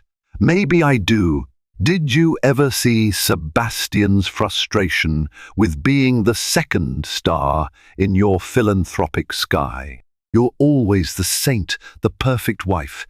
He was suffocating. Clarissa stood abruptly, hands trembling. This conversation is over. Don't ever contact me again. She turned and walked away, fury mingling with heartbreak. Aria's words echoed in her mind. He was suffocating. Part of Clarissa feared there was a kernel of truth in it. Had she somehow neglected Sebastian's emotional needs? Reeling from the encounter, Clarissa called Amelia, who arrived at the cafe moments later. Clarissa broke down, recounting every detail. Amelia listened, trying to comfort her friend. "Don't let her poison your thoughts," Amelia said firmly. "Sebastian made his own choices." Clarissa nodded, but deep inside, she felt battered by conflicting emotions. Yes, Sebastian had betrayed her, but was there a deeper fissure in their marriage that she'd overlooked? She returned home utterly drained, longing for the sanctuary of simpler times. Yet she knew she was changed forever. No matter how events unfolded, she could never again be the wide-eyed optimist who believed in fairy tale endings. Word of the Farnsworth marital crisis leaked into elite circles, whispering rumors that spread with ruthless efficiency. Society pages speculated about Sebastian's absence at Clarissa's side, while paparazzi snapped pictures of Clarissa appearing visibly distraught. On social media, armchair commentators tried to guess the cause, some attributing it to business disputes, others claiming it was a classic tale of rich husband gets bored. Desperate to contain the damage, Sebastian reached out to Clarissa, begging for a meeting. At first, she refused. But after days of his persistent calls and tearful voicemails, she agreed to see him at Amelia's office, a neutral ground that offered some emotional distance. Dressed simply in black trousers and a cream-colored blouse, Clarissa took a seat across the table from Sebastian. He looked exhausted, dark circles under his eyes, hair disheveled. Amelia sat quietly to the side, ready to intervene if things escalated. Sebastian began with a heartfelt apology. "I know I've hurt you in the worst possible way. I can't even find the words to express my regret." Clarissa folded her hands on the table, maintaining composure. "Why, Sebastian, how could you do it? Was our life not enough for you?" He swallowed hard, tears glistening. "I was selfish, insecure. You were shining so brightly, and I felt overshadowed. Aria offered an escape, a place where I was the center. It was a terrible decision, and I know I don't deserve forgiveness." Clarissa shook her head, her voice tremulous. "You should have talked to me. I would have listened, tried to understand. But now, you've torn us apart." They lapsed into a tense silence, broken only by Sebastian's choked sob. "I ended it with Aria. She means nothing to me compared to you. I want to fix this, Clarissa. I'll do whatever it takes." Amelia interjected calmly. "Clarissa needs to decide what's best for her. You should respect that." Over the next hour, the two navigated the emotional wreckage. Sebastian begged for another chance, promising therapy, time away from business, anything to rebuild trust. Clarissa, however, was hesitant. The betrayal was fresh, her wounds still bleeding. She didn't know if therapy or grand gestures could restore the innocence of their bond. "I need space," she finally said, her voice barely above a whisper. "Time to think, to decide if I can ever trust you again. And in that time, I don't want you pushing me. Do you understand?" Sebastian nodded, tears spilling onto his cheeks. "I understand. I'm so sorry."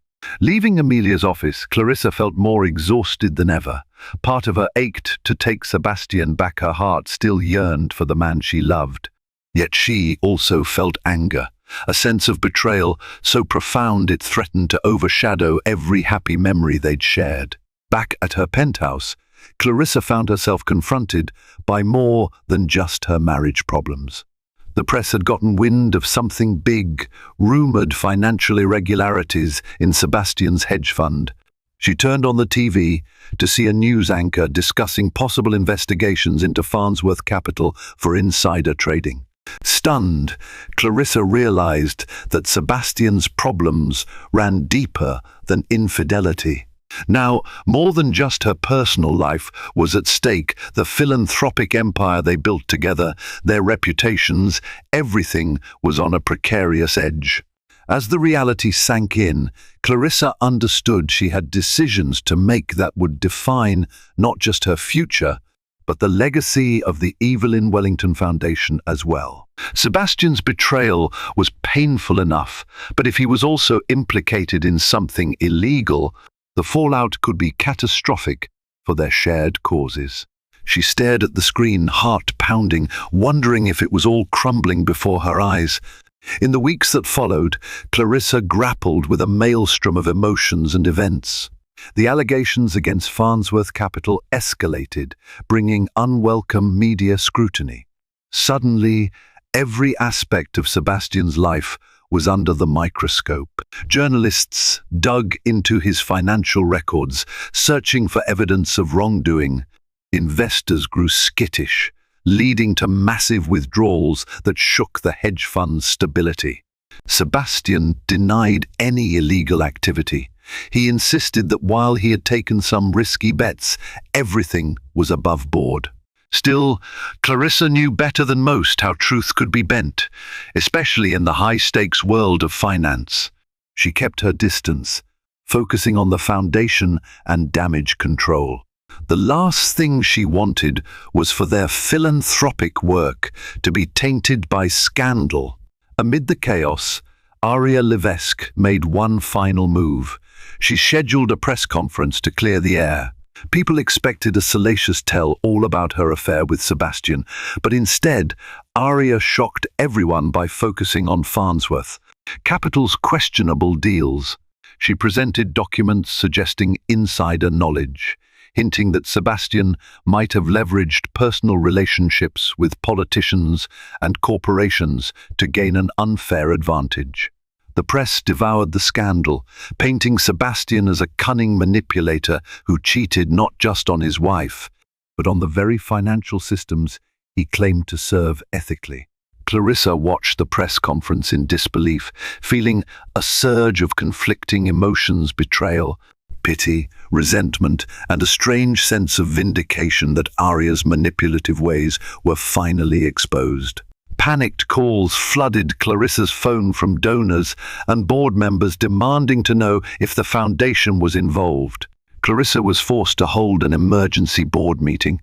With a heavy heart, she assured them that the foundation's finances were separate and clean. Though it stung, she also recommended distancing the foundation's public image from Sebastian until investigations concluded.